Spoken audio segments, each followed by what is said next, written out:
Defence Minister Peter Dutton has indicated Australia may send weapons to Taiwan in response to any future Chinese military aggression, drawing a direct comparison to support currently being sent to Ukraine in its fight against Russia.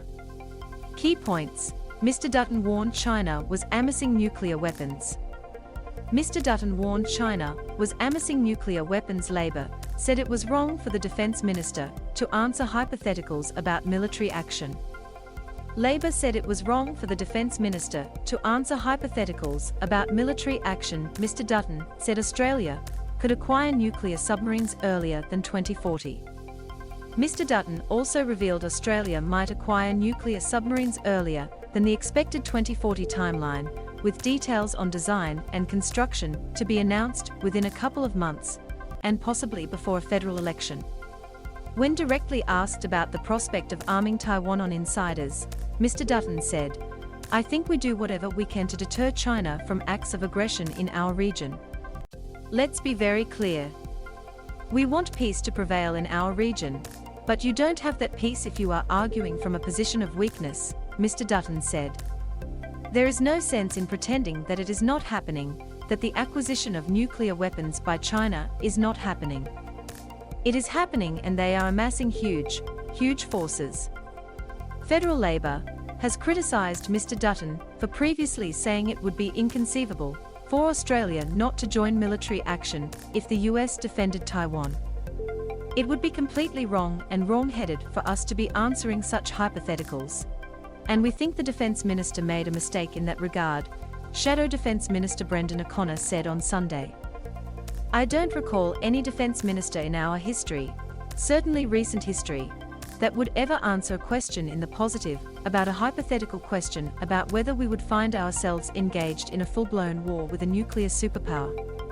Liberal Senator James Paterson, who leads Parliament's Committee on Intelligence and Security, said the Russian invasion of Ukraine should send a message to Beijing. "I hope that the lesson that China is drawing from the difficulties that Putin has encountered in Ukraine is that any plans of changing the status quo in the Taiwan Straits by force might also be more complicated than they have previously thought," Senator Paterson said. "I hope it's giving them pause for thought, but only time will tell."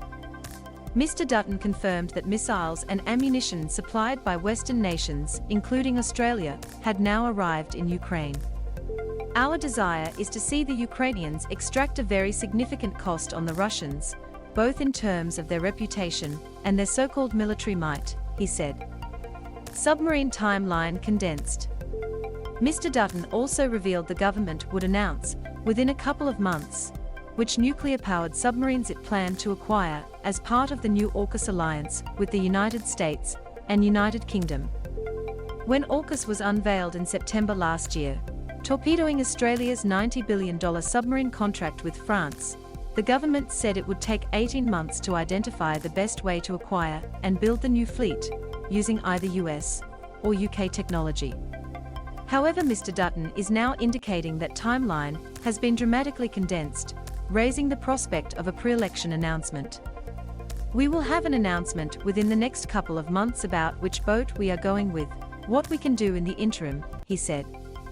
Both the US and the UK understand the timelines, they understand what is happening in the Indo-Pacific, and they are very willing partners.